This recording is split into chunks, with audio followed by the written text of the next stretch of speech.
kalbėti apie kažkokias naminės, netradicinės priemonės naudoti burnoje profilaktikai ar gydymui šiais laikais, kada yra užtikrinta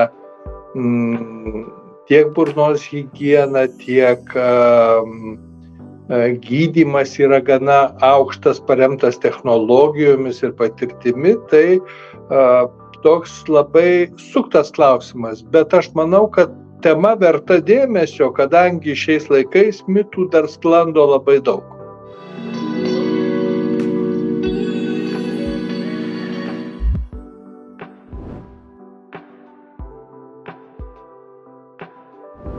Dantų šepetėlis ir dantų pasta netaip jau senai atsirado mūsų gyvenime. Galbūt mums atrodo, kad jis yra labai senas ir įprastas dalykas, bet pažiūrėkite, kokią 30-50 metų atgal, tai iš tikrųjų buvo naudojama tiek pasta, tiek dantų milteliai kartu su dantų šepetėliu, bet tai nebuvo visiems priimta kasdieninio naudojimo priemonės. Ir aš manyčiau, kad mūsų gyvenimas keičiasi ne tik technologijomis, bet ir poveikiu mūsų burnai, dantims, gleiviniai. Tas, kas vyksta mūsų burnoje, labai priklauso nuo aplinkos, nuo mūsų pačių žinoma įpročių, bet vienas svarbesnių dalykų tikriausiai tai yra maisto pokyčiai, taip maitinimosi įpročiai. Tokio maitinimosi ir tokių maitinimosi įpročių prieš 50 ar daugiau metų tikrai nebuvo kaip dabar. Taigi, jeigu mes sugebėjome pakeisti šituos įpročius, mums privalu keisti ir naudotis šiuolaikinėmis technologijomis, o visos kitos priemonės, tai kaip parankinės, tai, sakyčiau, force majeure atveju, bet ne kasdieniniam naudojimui.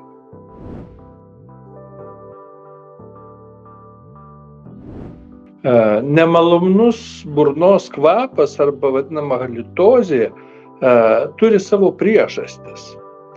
Tai, žinote, ją naikinti reikėtų radikaliai šalinant priežastis to nemalonaus kvapo, o nestengiantis dezodoruoti burną, nes tiek Renesanso laikų, pasižiūrėkite, ponios ir ponai gražiai pasipuošę, jie nenorėjo praustis, už tai kvėpinosi, tai sumišęs prakaito ir visų kitų kūno kvapų mišinys su kvepalais vargu ar buvo labai didelis išsigelbėjimas. Taigi šiuo metu, kalbant apie burnos dezodoravimą, tai reikėtų pirmiausia kreiptis į specialistus, pradedant nuo burnos higienisto iki savo gydytojo odontologo, kartais tenka ir kitų specialistų pagalba naudotis, tam, kad nustatytų, kodėl jūsų kvapas burnos yra nemalonus. Reiškia, ten vyksta kažkokie procesai, kurie sukelia cheminės reakcijas, išskiriančias nemalonius kvapus.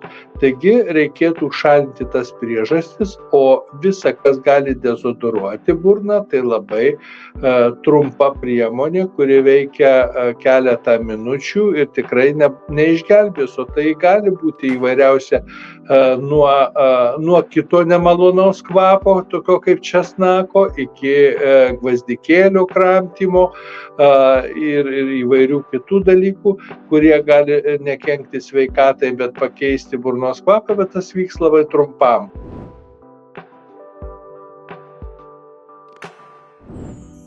Tiek gvazdikėlis, tiek druskos tirpalas, valgomos druskos tirpalas gali būti naudojami, bet tai nebus efektyvūs gydymo metodai. Kaip pagalbiniai gydymo metodai, tai tikrai taip, bet pirmiausia, bet kuris bet kuri priemonė, kuri naudojama danties skausmui ir danties aplink esančių audinių uždegimui malšinti, tai turi būti tinkamai naudojama. Greičiausiai reikėtų skausmo malšinimui pasikliauti tradiciniais vaistais, kurie yra parduodami be recepto. Nuskausminamieji priešuždegiminiai vaistai, jie yra ganėtinai saugus ir įvairaus amžiaus ir įvairiomis ligomis sergant pasiklausus vaistininko, galima tikrai įsigyti vaistų ir turėti namų vaistinėlėje, saugiai atsiradus skausmui kažkokiam galima jį malšinti šitais vaistais. Bet žinokite, skausmas visą laiką yra tam tikras pagalbininkas jums. Tai yra tokia savijauta, kada yra perspėjama, jog jūsų organizme kažkas ne taip. Jeigu skausmas ir laikinai nurimsta arba nurimsta dėl jūsų pavartoto vaisto, tai nereiškia, kad jūs išgydėte šitą problemą, šitą ligą. Žinokite, kad jinai toliau gali tęstis ir ypatingai nereikėtų ilgai piktnaudžiauti vaistų nuo skausmo, nes priešingu atveju jūs tiesiog slepiate tai, kas vyksta jūsų organizme ir galima sulaukti kažkokių tai komplikacijų.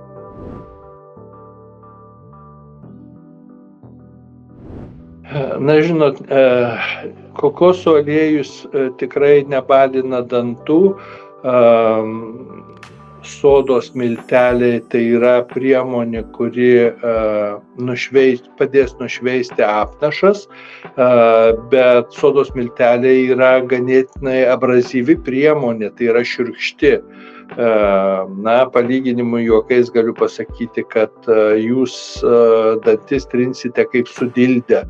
Tai jeigu jūs ilgiau naudosite tokias priemonės, tai tiesiog jūsų dantys vis dažniau ir labiau keis spalvą, nes jų paviršius bus pažeistas, šiurkštus ir ten apnašas kaupsis daug dažniau. Antra vertus, šitos priemonės pažeidžia ir kartais gali pažeisti negrįžtamai dantų emalį, taip kad jūs galite pakenkti. Naudojant visokias kitokias priemonės, ten aktyvuotą anglį ar dar kažką, tai kažkokie archainiai būdai. Žinote, mes jau senai nebegaminame iš pelenų šarmo, kuriuo bandome praustis. Mes renkamės muilą, vienokį ar kitokį. Priemonės yra pagamintos specialistų, ištirtos, jos turi netgi saugumo tam tikras garantijas ir apskritai balinti dantis savomis priemonės tai yra labai neracionalu ir sakyčiau, kad kartais žalinga.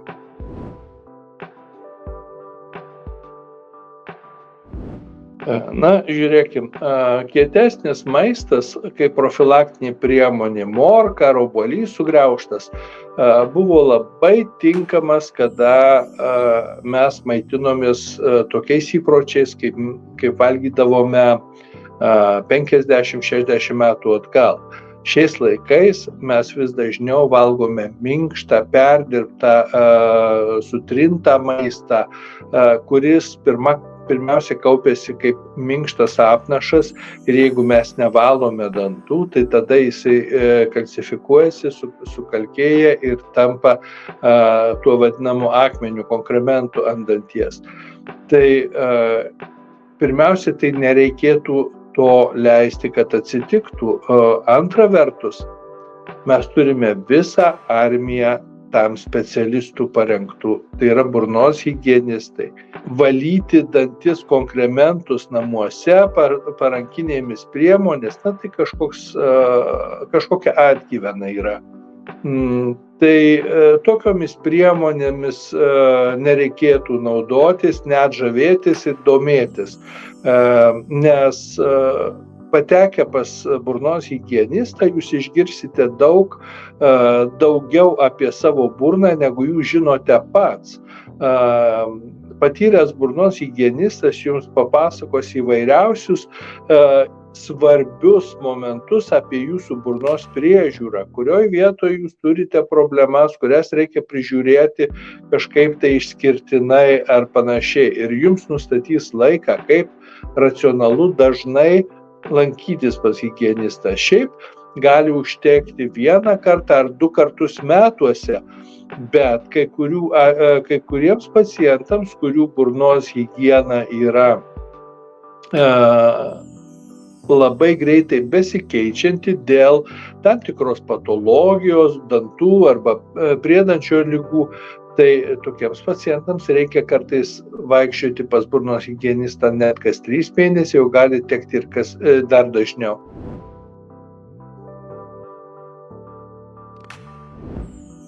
Ir padėdavo ir padeda. Šiais laikais galima skirti ąžuolo žievės nuovirą. Tikrai žievelės kramtyti nesiūlyčiau, bet ąžuolo žievės nuovirą nusipirkus vaistinėj. Bet žiūrėkit, draugai mieli, dėl kraujavimo iš dantenų. Pirmiausia, mums reikia suprasti ir nustatyti, dėl ko tos dantenos kraujuoja. Viena iš dažniausių priežasčių dantenų kraujavimo tai yra bloga higiena.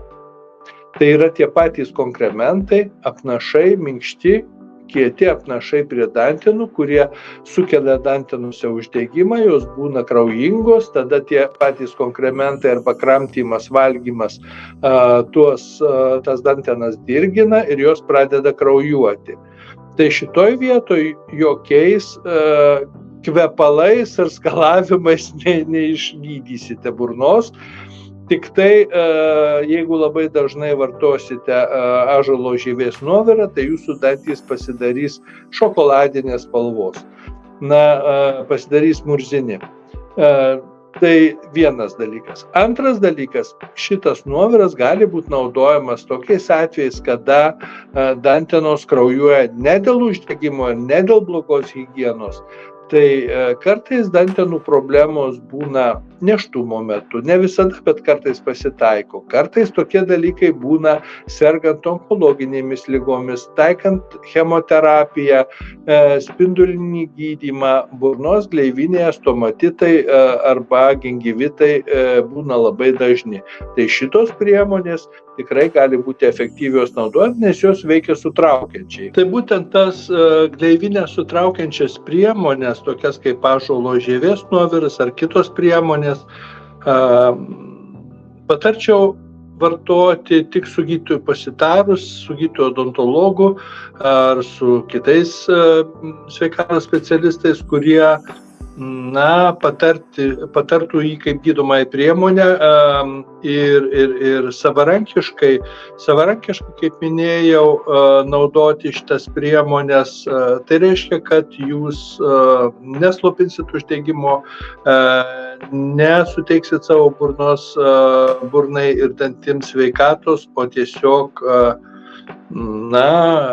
kurį tai laiką pridengsite tuos simptomus, kurie atsirado dėl blogos higienos.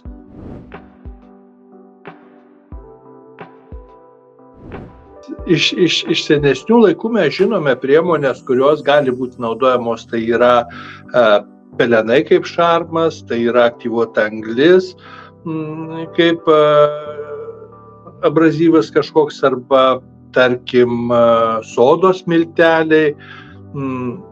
Šitos priemonės yra labai agresyvios.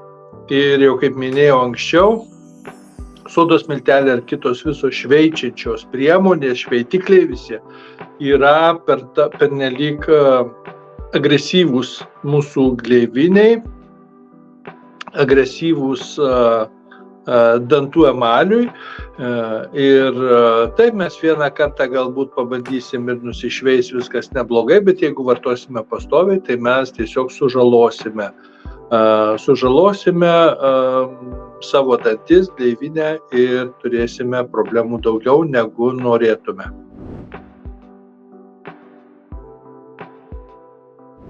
Profilaktika visą laiką svarbi. Ir kaip gydytojas pasakysiu, kad ne tik tai burnos profilaktika, apskritai bet kokių ligų profilaktika yra labai svarbi, kadangi tai yra priemonė nesusirgti. Nesusirgti sunkesnėmis ligomis ar sunkesnėmis jų formomis. Taigi burnos profilaktika tai kartą bent jau metuose ar 2 kartus reguliariai keliauti pas burnos higienistą, pasirodyti savo dantis gydytojo odontologui bent jau kartą metuose, jeigu lankomės pas higienistą, bet labai dažnai ligų požymius pastebi ir burnos higienistai, taip kad neužsiimkime savigydą šiais laikais. Nes burnos ir dantų ligos tai yra tos ligos, kurių patys savo turbūt nelabai galime pagydyti. Bet profilaktika, jeigu dantų valymas 2 kartus dienoje,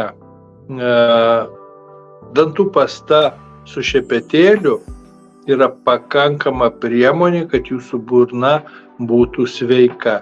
Jeigu to nepakanka, tada jau reikia patarimo specialistų ir papildomų priemonių. Galvojimas, kad sugedusius, suirusius dantis išrausim ir sudėsime implantus ir padarysim gražius dantis, tai yra tiesiog prietaras. Na, tai nieko nėra geriau už tai, ką mums davė gamta, kad mes turime gražius dantis nuo gimimo, juos prižiūrime, tada viskas yra tvarkoj ir paciento ir virškinimas sveikas tampa, ir nuotaika gera, ir šypsena graži, bet jeigu mes tikėsimės, kad kažkas stebuklingai mums padės, tai taip nebūna. Didžiausi įdirbiai yra pačių rūpintis savimi ir tada rezultatai būna geri.